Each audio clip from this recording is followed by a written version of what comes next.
novembre. Ils viennent voir comment. C'est un signe très Donc, fort. vous m'avez dit que l'Haïti, les aïeux qui ont immigré aux États-Unis, beaucoup sont à Washington. Washington, New York. Votre et la grand-père, Floride. c'est le Non, la soeur de ma grand-mère, et j'ai des frères, des frères et soeurs qui vivent encore là-bas, aux États-Unis. Moi, j'ai passé toutes mes vacances, j'ai fait pendant 30-35 ans. J'ai visité, j'aurais pu faire carrière aux États-Unis. Je ne sais pas, chaque fois, moi, ça ne m'a jamais dit rien. J'étais animé par l'esprit francophone et francophile. Je suis ici quand même de la première république francophone. Tout ça ne veut-tu, c'est après. Hein. Maintenant, je peux te dire pourquoi. Oui, oui. Tu as parlé tout à l'heure du mot mission. J'ai dit, je fais de ces pèlerinages, tout ça ne veut-tu au fort de Joux. Le fort d'Anjou. Au fort de Joux, dans les sommets du Jura. Le Jura, la ville la plus haute de France. Dans le Jura, la frontière suisse. La Franche-Comté. Oui, Franche-Comté. Je suis arrivé en France, en Franche-Comté, moi, quand j'étais là. Ah, ben voilà, il n'y a pas de hasard. Il n'y a pas de hasard. Il n'y a pas de hasard. À Haute-Saône, il n'y a pas de hasard. C'est dans les sommets du Jura. Tout à fait. Et voir un nègre partir de Saint-Domingue pour venir finir ses jours à la frontière suisse, à Franche-Comté. Si vrai que François Mitterrand, en 87, il a visité le fort de Joux. Il a dit Toussaint, à l'issue de la visite, hein, il s'est même recueilli devant la cheminée qui a vu l'agonie de Toussaint Louverture. Parce qu'il était en prison, on l'a mis là-bas, il a déchiré. C'est compliqué, c'était écrit. Napoléon lui-même, c'est en sens inverse. Hein. Il a quitté Versailles, château, pour aller finir ses jours dans les Girolles de Sainte-Hélène, où il avait tout le temps chaud et Toussaint avait tout le temps froid. Vous voyez, le contrat, sauf Toussaint a passé 9 mois, et lui, il est resté presque 7 ou 8 ans à Sainte-Hélène. C'est pas mal. Les deux destins sont croisés. C'est croisé. Et aujourd'hui, quand tu parles de l'idéal républicain, Toussaint Louverture était un vrai républicain. Et pourquoi Toussaint a chassé les Anglais, il a chassé les Espagnols et gardé l'île française? C'est parce que nous sommes en 1789, vous avez dit liberté, égalité, fraternité. Il a dit, si vous mettez ça sur le papier, vous venez me voir. Je donnerai. Il était déjà colonel dans l'armée espagnole. Hein. Il n'avait pas besoin de la France.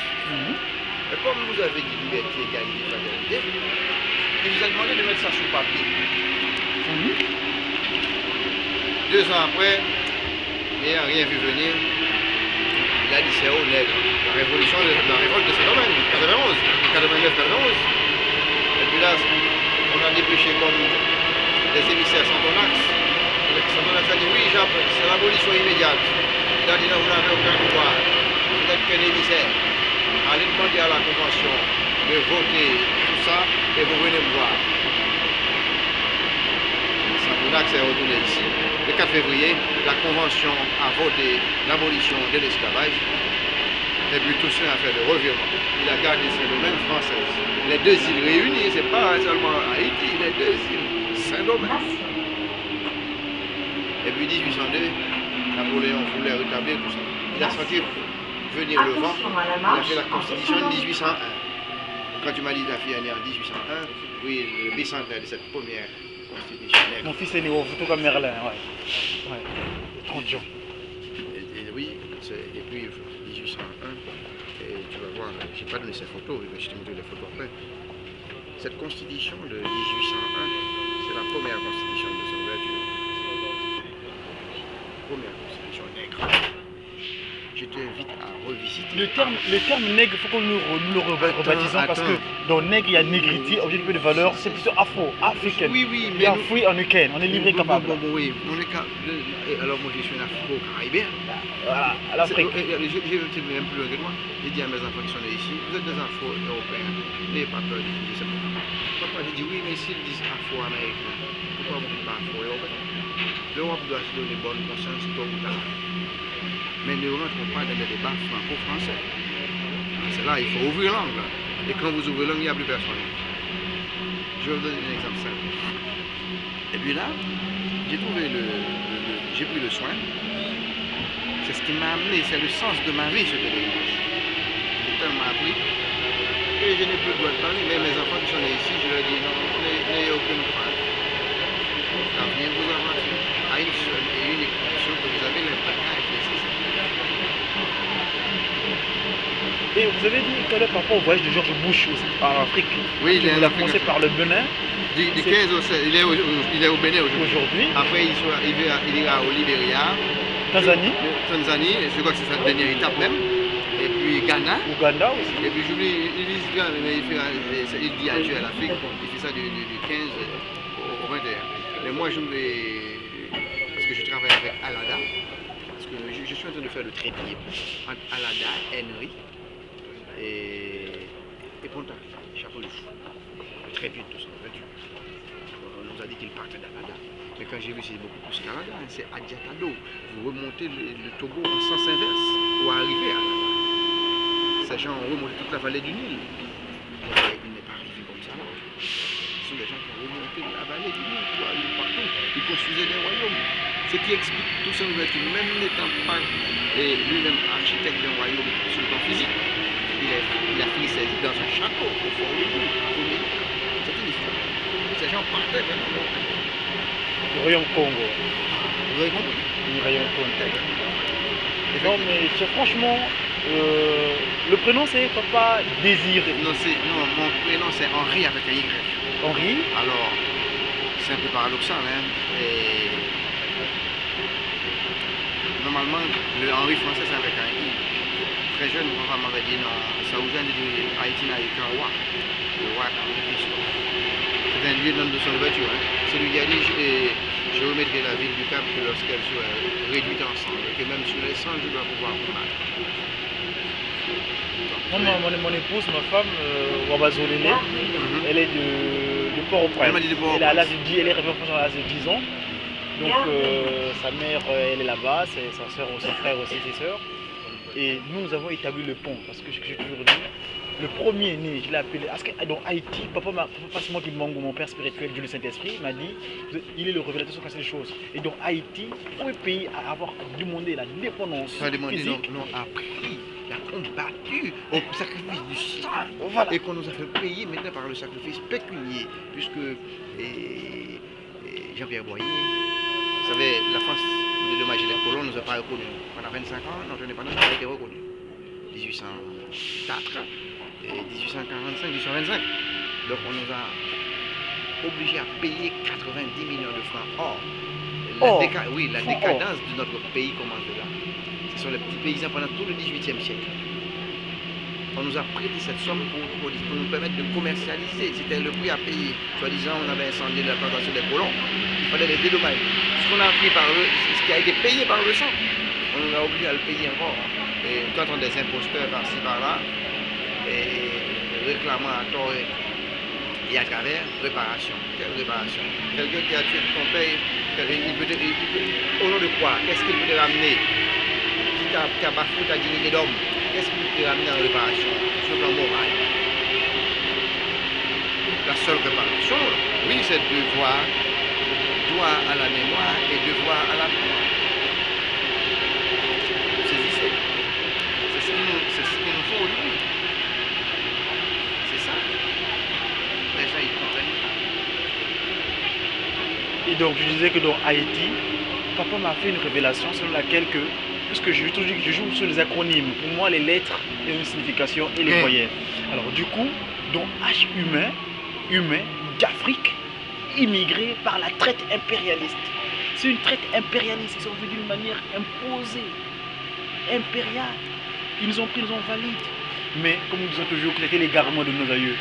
Mais nous, le 24 décembre 1992, on a fait une cérémonie en Kamba, où siège Papa Kisolokile, Papa Dialoungana, Papa Diangenda Kuntima, la Trinité qui est descendue sur terre, en Papa Simon Kimbangu. Nous avons demandé pardon. Nous avons demandé pardon de cet acte d'expiation que nous aïeux, Adam et Ève, avaient commis une erreur.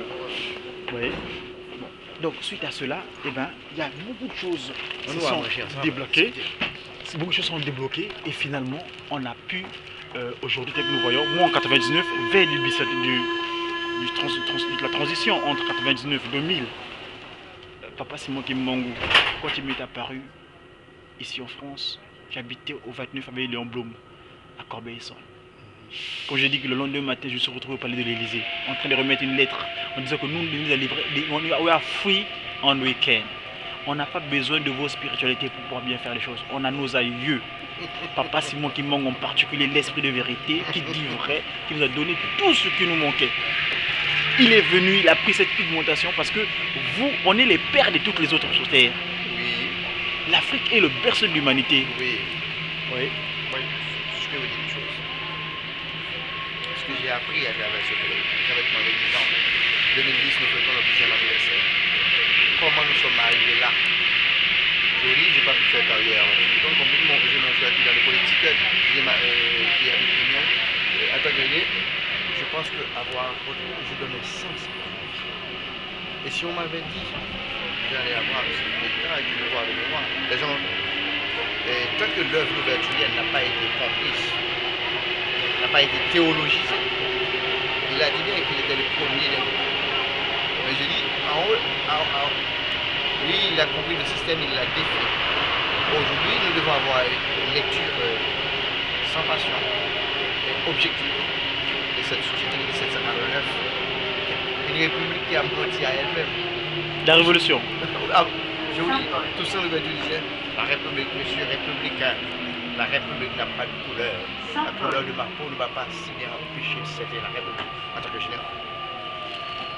Même aujourd'hui, qu'est-ce qui s'est passé? Noblesse et clergé se sont entendus au détriment du tiers. Voilà pourquoi un David fait son enfant. Comprenez? C'est là où il faut dire. Mais l'année prochaine sera 220 ans. J'ai 89, 2009, 220 ans, nous aurons l'occasion de décortiquer tout ça, de montrer à nos enfants. Tout à fait. Ici, on républicain, ils ne le sauront pas. Puisque tout ça avec même la République n'a pas de couleur. Alors ils nous ont enfermés, ils n'ont pas de couleur. C'est ça que je prends plaisir à voir tout ça. Oh là là, c'est merveilleux. Si, je vais vous raconter une anecdote.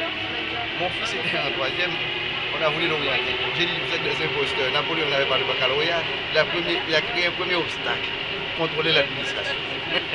C'était le premier obstacle à franchir le bac. Moi, tout ça, l'esclave a appris à lire à 50 ans. Dans les 33 ans, il était encore esclave. Il a appris à lire et à écrire son nom à 50 ans. À 50 ans? Oui, et on l'a fait rentrer comme général, comme médecin des armées parce qu'il maîtrisait le secret des plantes. Je dis bien, médecin des armées. Une fois médecin des armées, et il a été plus loin.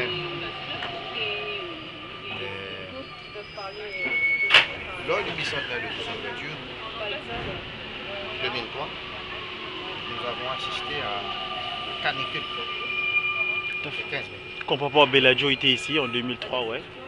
L'inventeur de l'écriture africaine. On a ce que Papa, c'est parce que Papa Simon Kimbang a inspiré une écriture qu'on appelle l'écriture africaine. D'ailleurs, dimanche, après-demain donc, on a une cérémonie de remise de diplôme des récipiendaires, ceux qui ont suivi l'écriture.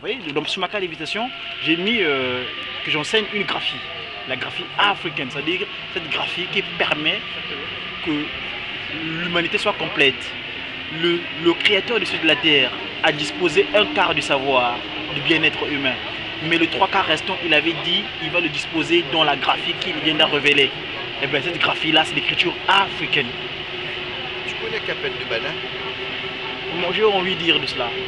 J'aimerais bien découvrir, enfin, il est atypique, hein. Avec un ego trop poussé. C'est ce que je me reproche, mais sinon, c'est un savoir encyclopédique. Il y a 80 ans.